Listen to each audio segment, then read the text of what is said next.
Mwe n'abali eyo nga mwetaze boosters mujje muzikime sente weeziri kama baomukisa. She said, Yabagamba olina ekizimba. and they said that you have a fibroid. Tukyazaala. That we buy. She said that I can die. But they said that we should take some small surgery. Tibakulongoose. Nawe niweewaayo. Then you also surrender. Wakitidde Scared of that. You just got scared. Katonda asobola okukikola nga takusaze. Hallelujah.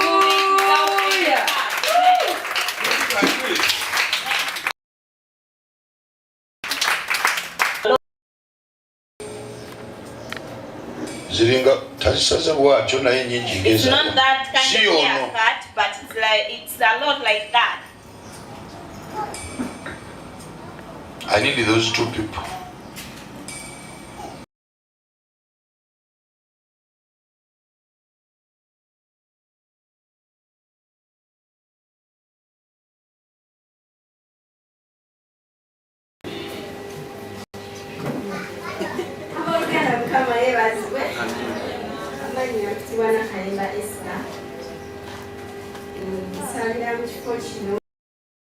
What I ask you for God? What? Kati olaba. Amen. When there's a problem again,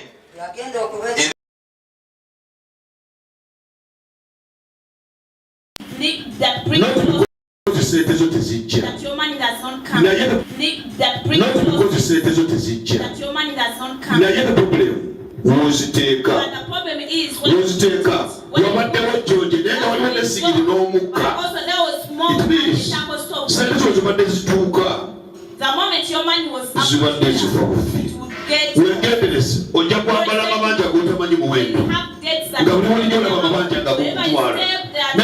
is one.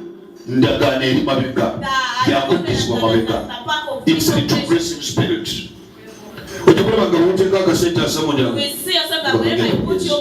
name that was written, whether the was George. Used to be they call them in Uganda.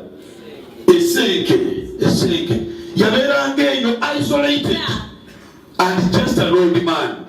This is the name that came before you. And eventually, it was a connection of your disturbance of finances. That's why we don't see that. Most of the times, Not because or you that you have faith. but because amanya akakoli maso Before you can't manage it. Kati fe waffe tugasobolera mu Yesu. Now here we can manage them in Jesus. And what brings you is restoration. Now what to restore you within less than 3 months.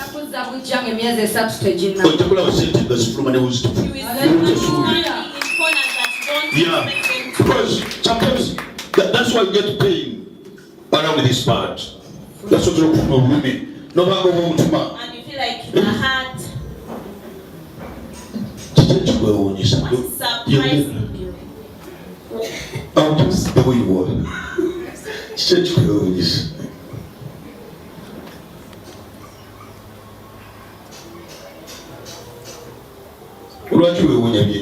Why are you wondering about the things that I'm saying?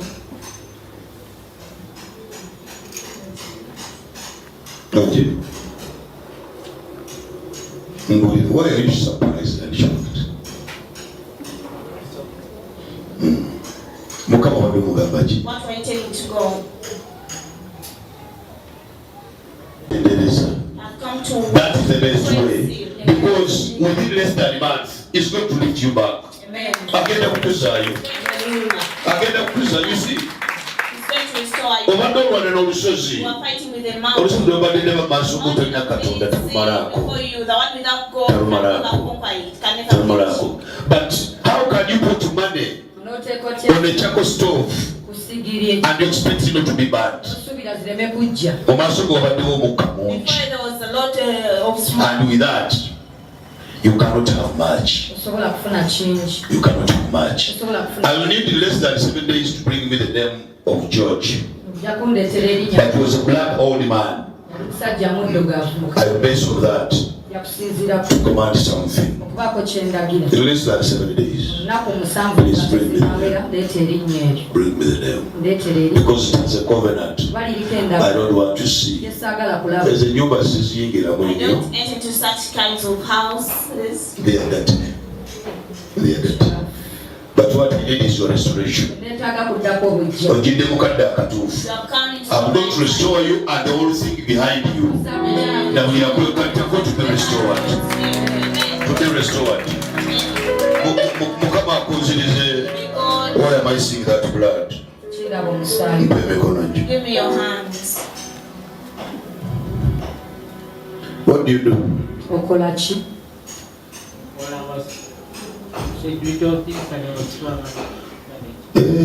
Kikuleseza mu kibombole ekyange kinene kale katugate sente eyamba amaanyi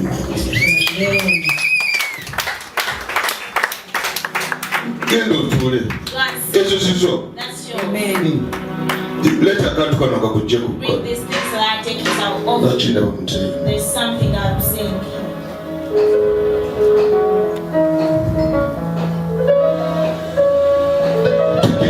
A back pain, omugongo.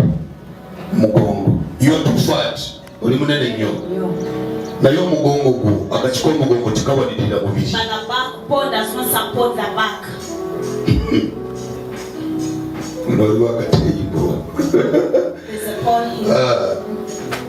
Mukama akikuggyeko. You are too fat. Oli munene nnyo.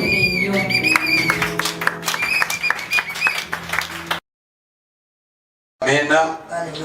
When there's going to be a problem again in the USA, again the angel of nature pointed on fire, a fire that gutted a very big land, and many people were destroyed, and even the floods were too much. The so-called Jennings Creek wildfire, which is saddling Passaic County, New Jersey, and Orange County, New York, began on Saturday and has quickly spread. New York Governor Hochul now calling this the biggest fire in this region in 16 years. And here are the numbers of where they're at. The fire still only about 10% contained, and more than 5,000 acres have burned in both states. One death also being blamed on the fire, an 18-year-old who was hit by a tree while working with firefighters. Michelle Charlesworth will have more on the fire victim in just a moment. We are going to begin with Tony Yates and the race to keep those flames from spreading to homes and other structures. Tony? Yeah, you know, and unfortunately, these are just the absolutely perfect conditions to make this wildfire so very difficult to fight and to douse. We know first responders are throwing everything they have at it. Even some homeowners are doing what they can to save their properties. So I'm up on the roof here, and all I can do is keep hosing down. This is cell phone video from homeowner Paul Maloney. You hear the worry in his voice as he walks the roof of his house using a water hose to spray it down as flames creep within yards of his home. And there's a fire right there. And this is in Hewitt. Homeowner Harry Murphy gave us this video of firefighters burning a control line across the street from his house to help contain the fire. Thankful that the wind was going east, which is going up the hill from me, and it was going away. Hours later, new crews out with water hose lines to douse the control burn. It worked. They did a great job. I mean, everybody together. I don't know how many towns are involved. Hundreds of firefighters are tackling acres of dry underbrush, which easily ignites and quickly spreads when the winds pick up. It's in steep, rugged terrain. We're having, as you can see now, active winds push up, and the humidity is slowly drying out more as the day progresses. And throughout this week, they're calling for stronger winds and lower relative humidity. Nearly 3,000 acres are now burning in Passaic County, just 10% contained from a fire that started on 2 wilderness trails around Greenwood Lake in Orange County, New York. My colleague Joe Torres covering that part of this wildfire. The challenge for firefighters here in Greenwood Lake, Orange County, twofold: the winds and the terrain. If the winds become too strong, then the pair of helicopters that were used today to drop hundreds of gallons of water onto the flames they can't fly. It gets steeper when you go over that ridge. And it's also super rocky. Like we've got 3 dozers on scene right now, and there's very limited place that our dozers can get to and actually put some really wide control line in for us. Helicopters have been dumping water, assisting those ground crews who had very, very little help from Mother Nature this morning. We did receive some precipitation, approximately 1/4 inch of rain. Even though we got that precipitation, all it merely did was slow down the fires. A lot of work still to be done. We are told, though, that there are less than a dozen structures that are in the path of the fire, at least here in New Jersey, and still no mandatory evacuations have been ordered. For now, we're live here in Ringwood. Tony Yates, Channel 7 Eyewitness News.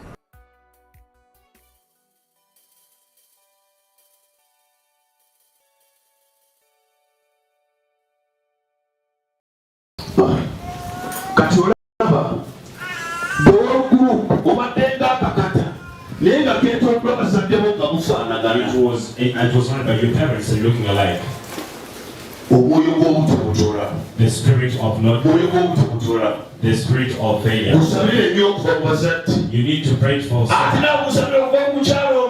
also need to pray from a brown woman.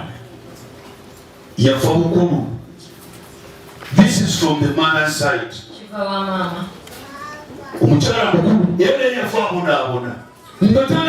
She died separated, but she was one. She was able. This is where we pass by this way we find a which had the grapes, the tops. She was an elder woman, brown woman. But on your side, Jehovah. It comes from that side. It comes to you people. It was like a potato.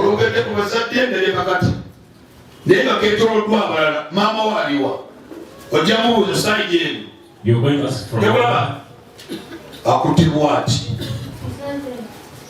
it's not there. That's why I'm not.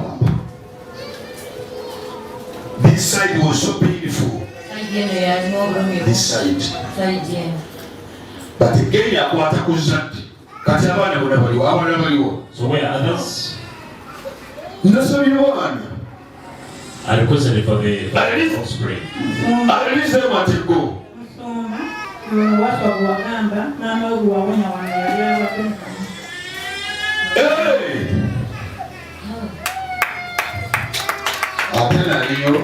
Was I there? I prophesied once, I don't remember. So he didn't want to come. He's the one. At church.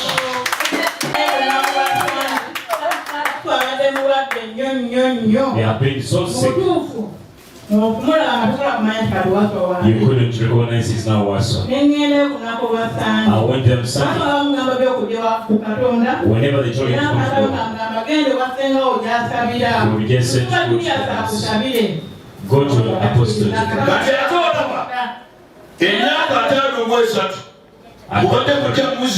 You are going to marry when he's having maggots in him. You're gonna sleep like this. So he said,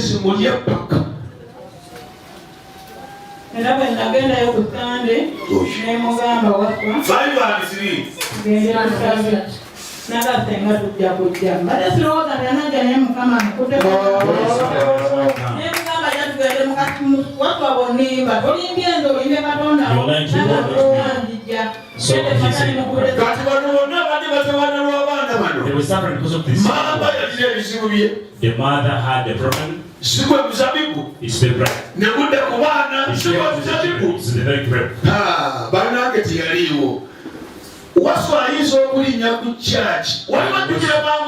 Do you remember the how the mother said?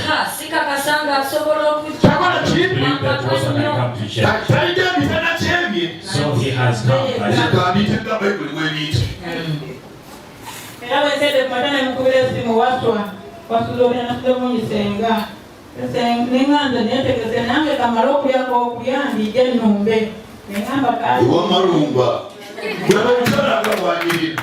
unless you are going to the house.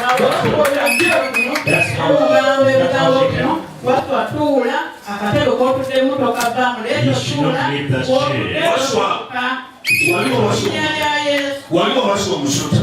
You had got married to. You had married a snake. Where's the mother? What?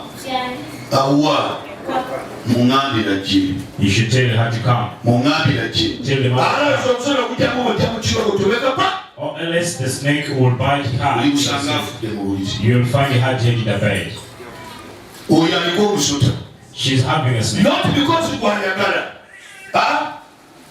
To meet a canolos. To meet a canolos. To go behind you normally feel like poison. What? You stand, don't mind. Just touch where I'm touching. You feel like, you know why you feel venom?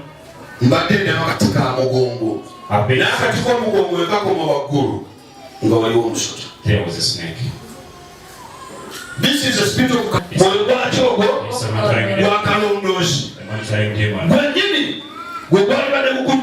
it's what was going to fix you.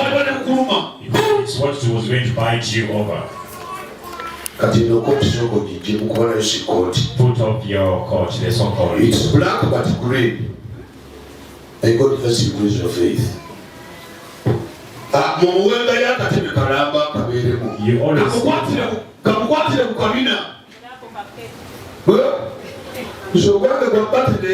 mine is to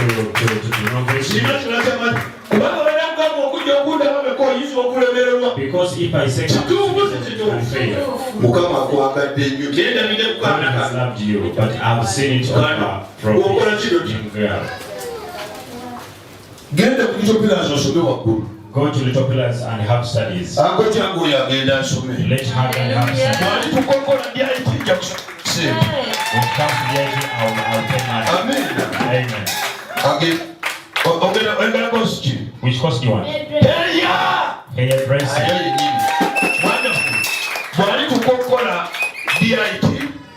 Please, I will pay. I will pay. So that she can go for study. You have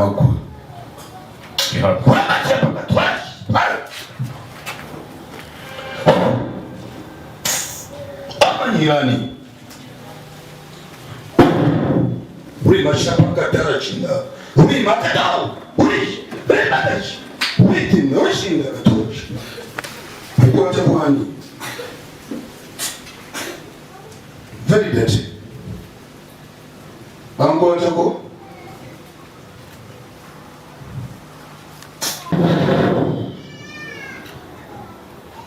oyo mwitoje. How did you go to him?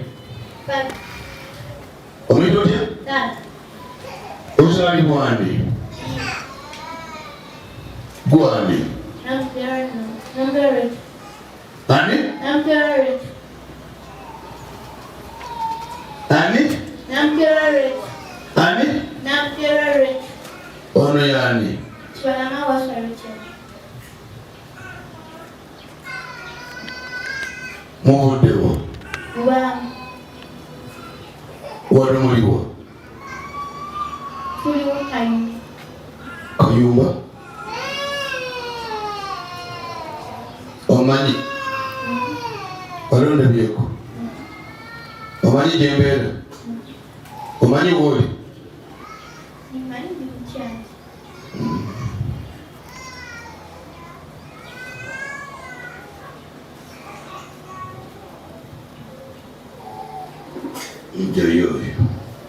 Get him out.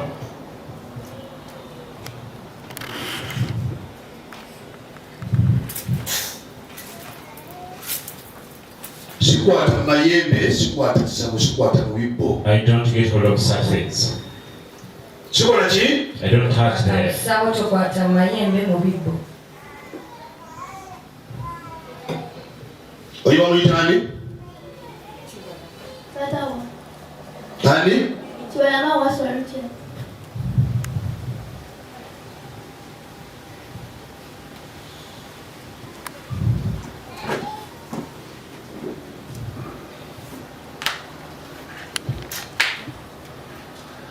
court.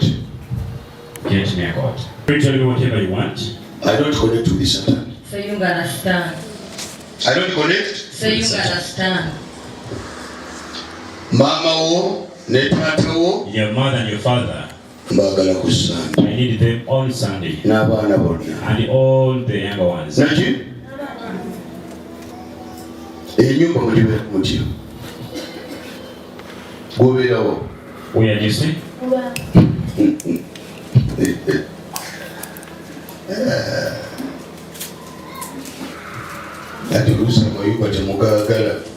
Sometimes don't want the house. But let me pray for you. Go and register. Stand up. Stand up. Stand up. Stand up. You need to deal with those. Go and study. And even get those who also go for study. And the one of 4 years.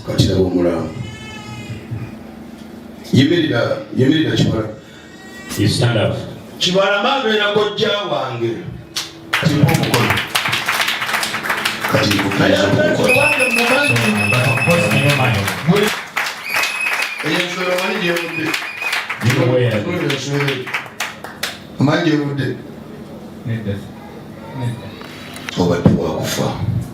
to die.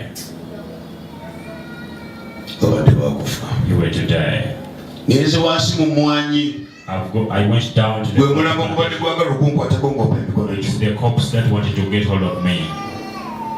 That's why Mugambe wadoja kuvunda buvuzi. You were just going. Uvunde buvuzi. Wale kwa mzomla kavunda. Have you ever seen something? Yes. You people sometimes tomalanga watekonga sikukiriza. Don't just always have me. Tomalanga chi? Don't have. Mwabaleta mikono ya mwenja bitema. I will cut them off.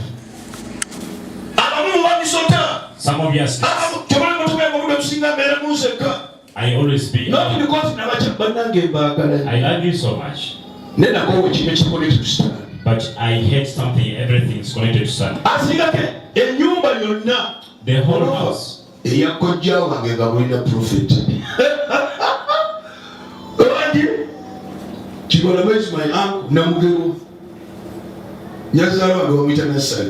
is it? Matilda. I don't see. So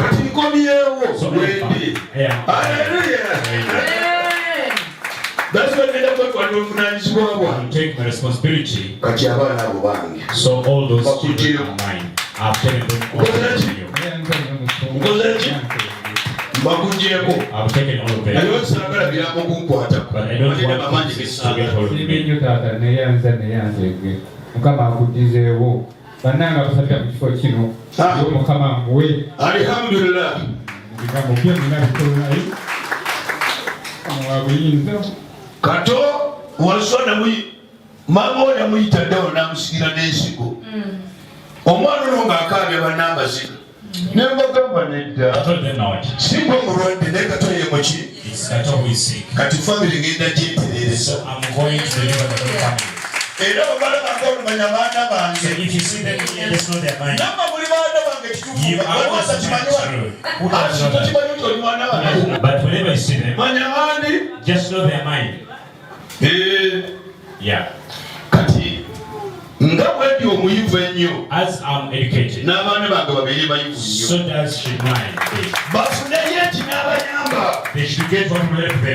myaka 15 ali waka at 15 is at home. Myaka 4 ali waka at 4 years is at home seated. Kale bene wakati oli muluwumula be home in a holiday. Nate tusoma But you are not going to school. No please. Tugenda kutambula tutya? How shall we move? Nze mbazi take ekyasiba. I'm just removing with the bondage. Kubanga gamba gyonna beweka oyinza okutawaana. If I say came alone, maybe you suffer. So I deliver once. So that's my family. I will deliver it. I need to give 50. If you have 50, so bring it here. Bring. You don't need to ask yourself. Just bring. Waba mukama akumpera omukisa. May God bless you. May God enlarge. Ojja kunfulira akapale nga kalimu aka red ne dark blue mukwafu dark blue blue mukwafu okanyambalirenga nkujja ekyo obadde. Approach it from where you went. Just know what wherever you went, approach it back. Others are saying me weak. I know where my power is. So get that one and put it on. Your coat to jump after 3 days. We're going to see all over 8 things. Before Sunday, you know we did. They're going to put you lay down your head.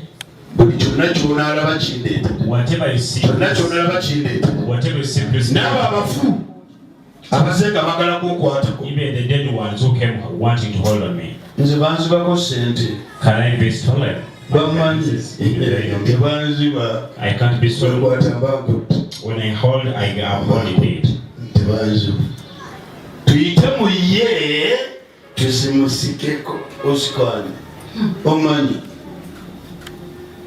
Izo kumiza omusu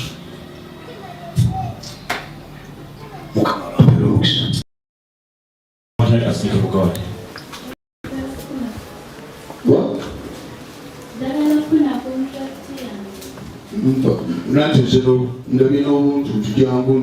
Come and see. This is my daughter. I've seen some kind of papers and documents. So how have I seen it said there? They have been in your face as of big time. They were ahead of you. Don't mind your studies. Nobody's body at the many papers were ahead of you. Let me check. Let me go there. So have you gone far? Bring what you have been hiding. Bring what you have been hiding. So you won't understand. You should not abuse us. I don't just want to see it. But there is a man who keeps there and tells me that is this that is substance. Amen. You don't abuse me. Let me undress you. It still come to me.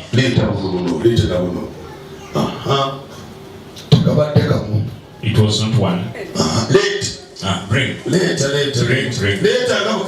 Bring who it is. Bring. So what we are hiding? Bring. Let God bless.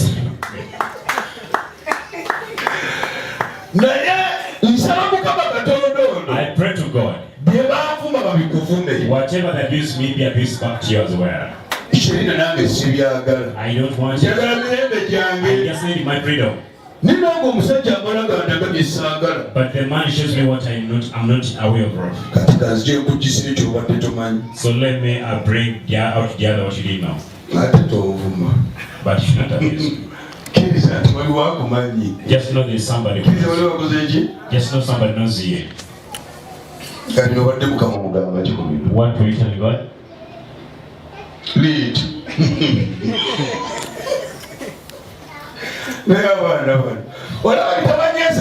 Are you saying what are the substances you're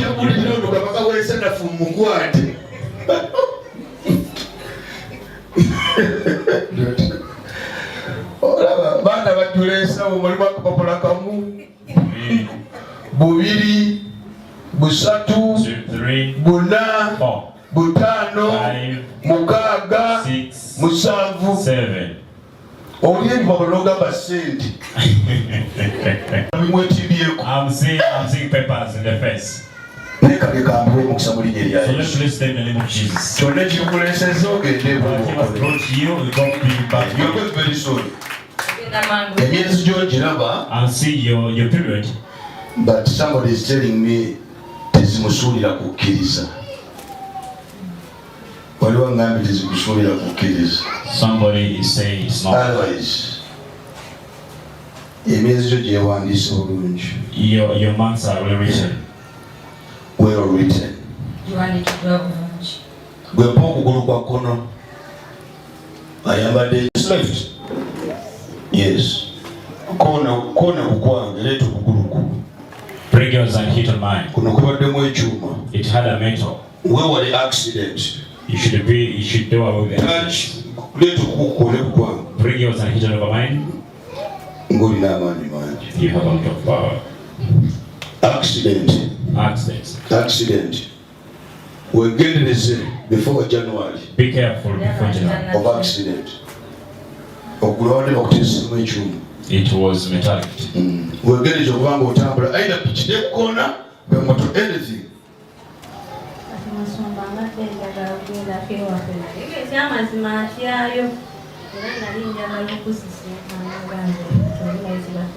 Mpulira n'emmindi wenjogerera.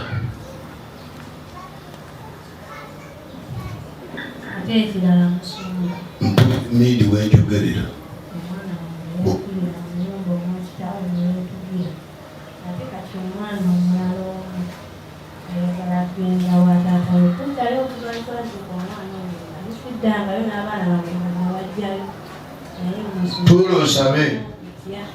Tulo osabe.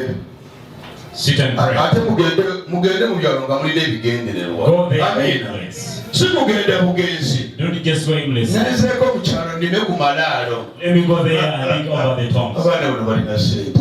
Muzire muleme ennyumba ya Mukama. Bring we buy the house of God. Nedda mwe balimu n'abaana babikola ebyo. They are here. But anyway, sooka otuule. Just first sit.